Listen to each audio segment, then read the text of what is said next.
My name is Richard Lynch and I was born and raised in Limerick, and proudly so. In 2008, after 15 years in New York City, I decided to move back home permanently to Limerick to mind my beautiful parents Florence and Eric and act as their full-time carer. They were both elderly and my mother had Parkinson's disease for over 2 decades. My parents owned the first music house in Ireland, affectionately known as Eric's, for over 42 years on St. Joseph Street in Limerick City Centre, and sold it shortly after my mother was diagnosed with Parkinson's disease.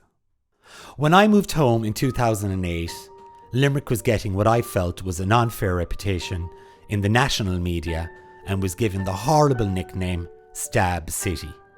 Yeah, Limerick had her troubles and no one was denying that, but the city was also being used as a scapegoat by the national media who didn't highlight the crime in other cities to such an extent. The constant negative press was really affecting the livelihood of the Limerick people.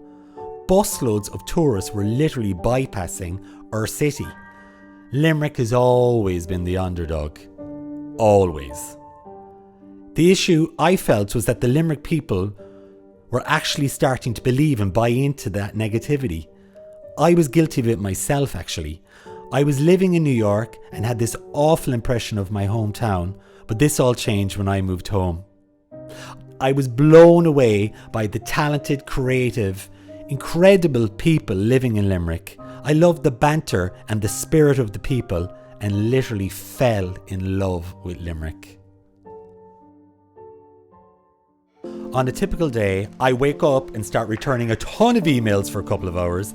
Then I make my way to the office to meet the team to assign tasks and delegate their responsibilities for the day. Want to know how I got here? Well, in 2008, I organised Limerick LGBT Pride and turned it into a week-long festival which I called I Love Limerick, as I wanted the festival to be integrative and inclusive. That was the birth of I Love Limerick.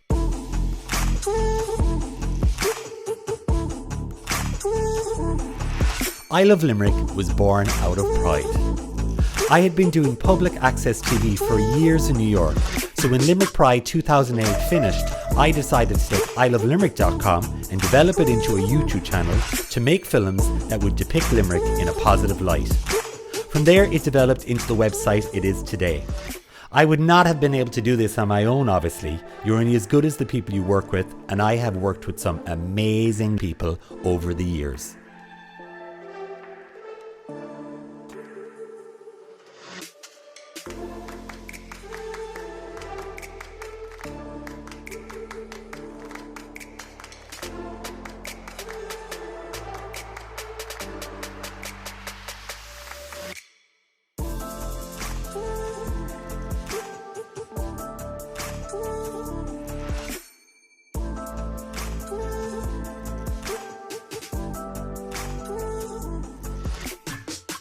I called it I Love Limerick as it was a statement of my own love for my city.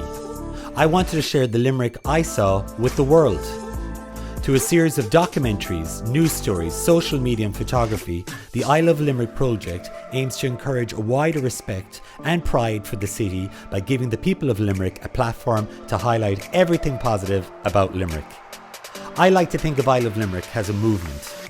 I Love Limerick helps charities, individuals, organisations, enterprises and community groups. We bring people together and teach them how to utilise each other's skills.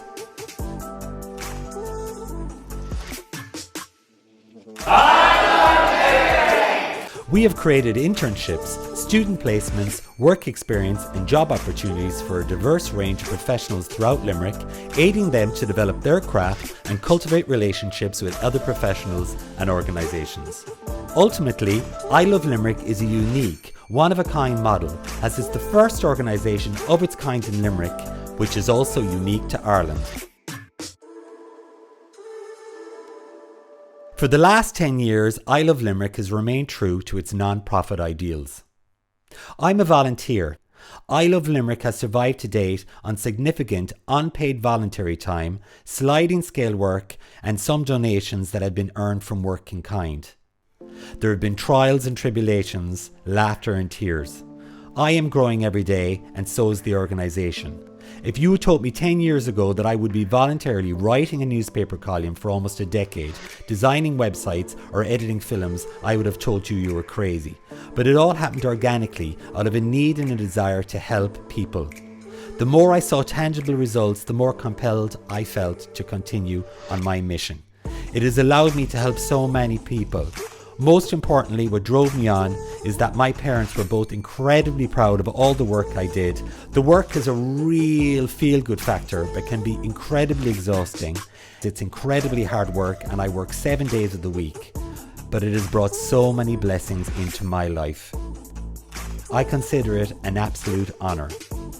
I Love Limerick has covered so many events in the last decade and I've had so many incredible experiences. But these are some of the memories that really stand out for me.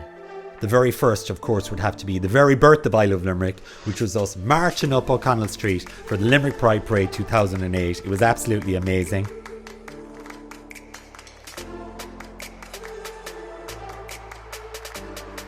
Also, our very first I Love Limerick shoot, where we got a load of different people together to have a photo shoot to promote the birth of I Love Limerick. That was in 2009.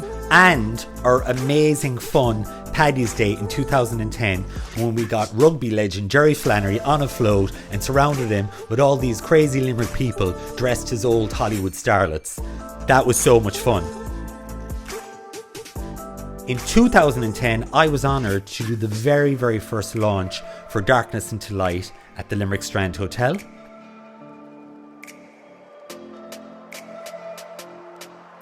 For the May Bank Holiday weekend in 2010, the I Love Limerick team was up in a cherry picker filming the takeoff of the very first Great Limerick Run.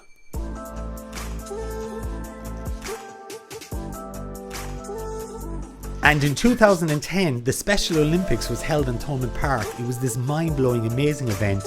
And of course, Limerick legend Dolores O'Riordan sang for everyone on stage. So much fun when I went with Kamal Ebrahim and covered the JP McManus Pro-Am in Adair in 2010. 2010 was an especially good year because we had Stars in the Hood and My Ross with those amazing dancers, Flawless, and that video was huge on YouTube at the time. Also in 2010 was the unveiling of the Frank McCourt statue at the Angela's Ashes Museum. In 2011, I was honoured to be asked to go and interview the last Knight of Glyn. It was his last ever interview and it was a real highlight for me with I Love Limerick. In 2011, I worked with a group of girls from the St. Augustine's School and we made a documentary called Labels Are for Jars. All the girls took part in the documentary, which was explaining to people, don't judge us by how we look or where we're from. In 2011, the Dalai Lama visited Limerick and I was so honoured to be waiting for him when he got off his helicopter and greet him as he arrived in Limerick. In 2011, I organised an event called This is Limerick in the Georgian House, and I brought together various community groups and charities and introduced them all to each other so they could utilise each other's resources. Our guest of honour that day was Senator Norris. One of the organisations that I've been working with on an ongoing basis is St. Munchin's Community Centre, and in 2011 President Michael D. Higgins visited the centre, and this was an amazing experience for all the community of St. Munchin's. I was beyond honoured to win Limerick Person of the Year, and I will never forget the look on my parents' faces when I arrived home with my award that day. It made them so happy and I felt so proud. In 2012, rugby legend Paul O'Connell was given freedom of Limerick City at City Hall, and I was there to interview him about his big day. In 2012, another amazing event happened for St. Munchin's Community Centre when another Limerick legend, JP McManus, came to officially open their new centre. I got to meet one of my heroes, Mr. Terry Wogan, when I interviewed him at the Limerick Strand Hotel.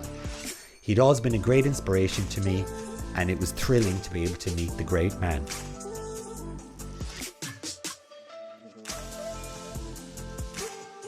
In 2012, I got involved with the Limerick Going for Gold campaign, and I have been working with it ever since. Limerick Going for Gold encourages people to make Limerick a brighter, cleaner place to live.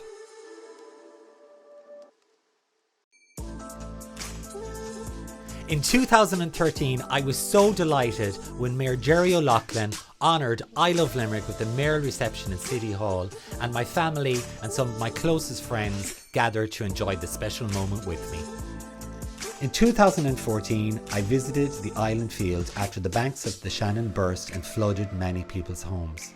And there I saw the true indomitable spirit of the Limerick people, united and helping one another.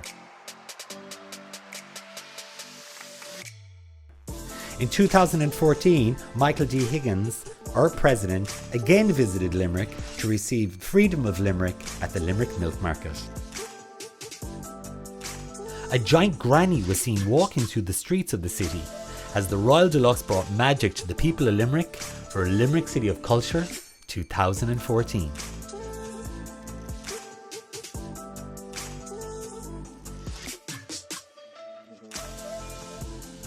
In 2014, the Special Olympics came back to Limerick with an amazing event at the People's Park. I had a special Christmas in 2014 when I visited Bedford Row to see the Christmas lights being turned on, and the people of Limerick came out on their droves to celebrate the special occasion. May 2015 saw the inaugural Team Limerick Cleanup, an amazing initiative founded by JP McManus, Paul O'Connell and Helen O'Donnell of Tidy Towns, which encourages people to come out on Good Friday and clean up the streets of Limerick City and County.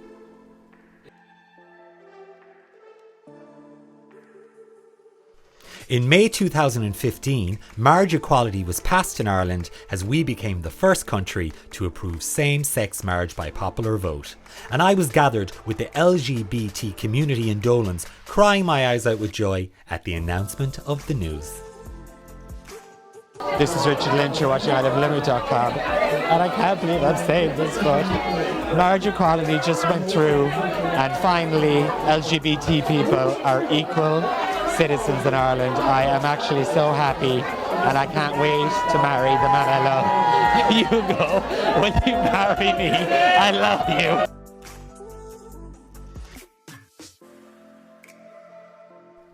In August 2015, Limerick showed its amazing community spirit as crowds gathered at City Hall for a candlelight vigil in an effort to bring home Jack and Sarah Corbett.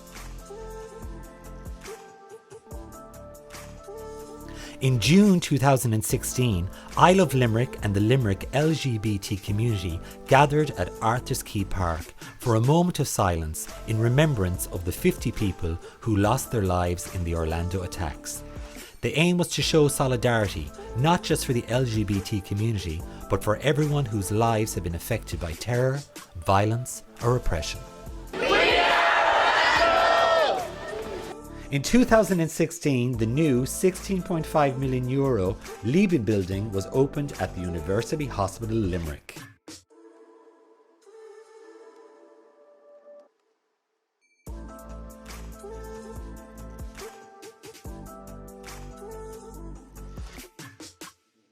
In 2016 saw the 10th anniversary celebration of one of our chosen charities, Cleaners Foundation, at Bulgadin Castle.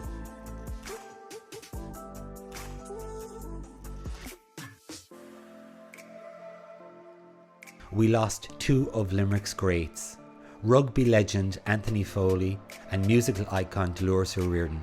And again, the Limerick people rallied together to show the love for these two amazing people.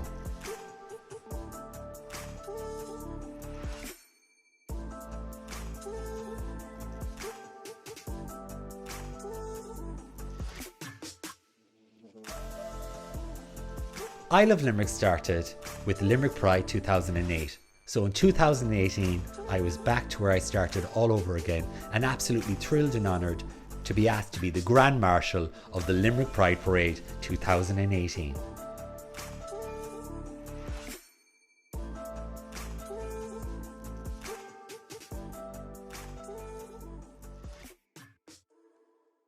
I cannot believe this is Limerick Pride 2018. It's been 10 years of I Love Limerick people, and I am so incredibly proud. Happy Limerick Pride! A lot has happened in 10 years and we've come full circle, and now Limerick is flourishing and finally being recognised for the amazing city it is.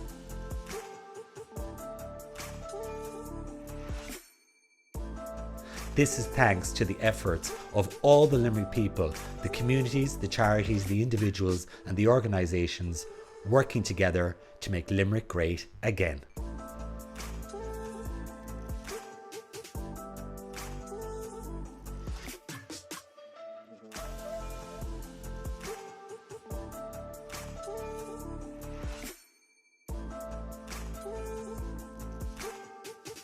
In terms of my work with I Love Limerick, I will continue to develop it.